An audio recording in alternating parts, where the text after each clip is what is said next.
At St. Joseph's Hospital in Hamilton, Ontario, Dr. Jean Chamberlain starts another busy day. Jean is an obstetrician. She sees pregnant women to make sure they're on track for a healthy delivery. All right. Any medical problems, high blood pressure, diabetes, anything like that? She checks their blood pressure and performs ultrasounds. The result is healthy babies and mothers. Contrast Uganda. Pregnant women here are likely to give birth without medical help. Pregnancy and childbirth kill more women than tuberculosis, traffic accidents, and AIDS combined. This is where Jean works as a missionary doctor for 8 months out of every year. Well, my first trip to Uganda was in the late 1990s, and I went there to work in a rural area. And I think the first time I went there, I was really struck by the difference between the care for mothers in a place like Uganda and the care for the mothers here in Canada. But also, not only the care in the hospitals, but also just the care for women out in the communities. That really there wasn't this awareness that, mothers are valuable, mothers need to be protected, and we need to be proactive to save their lives and to ensure that they and their babies are healthy. In Uganda, over 6,000 women die annually from complications in pregnancy. Canada loses just 16 from a population of about the same size. Jean thought that many of those deaths could be prevented. It stemmed from a passion that had been with her since childhood. From the time I was 7 or 8 years of age, I really felt that this is what God wanted me to be, that He wanted to be a missionary doctor, and that was an early vision that really I got from attending the People's Church.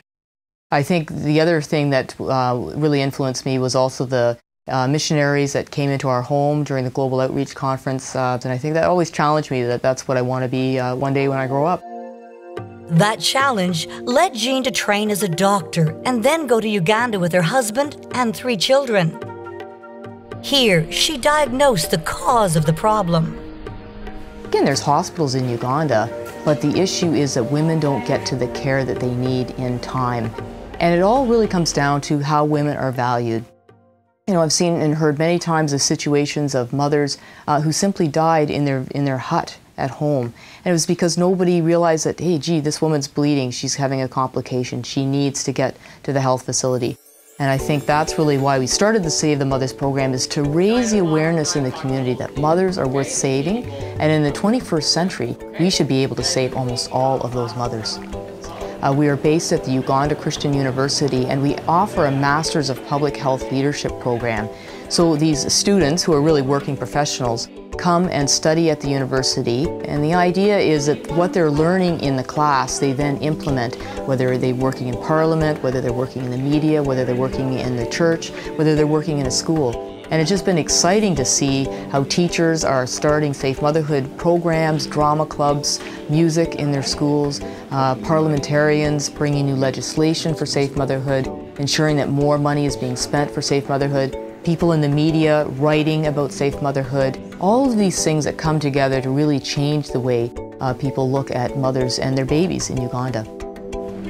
The successes, however, have come with their share of challenges. Well, I think some of the challenges of Save the Mothers is any kind of cultural change will always have some resistance.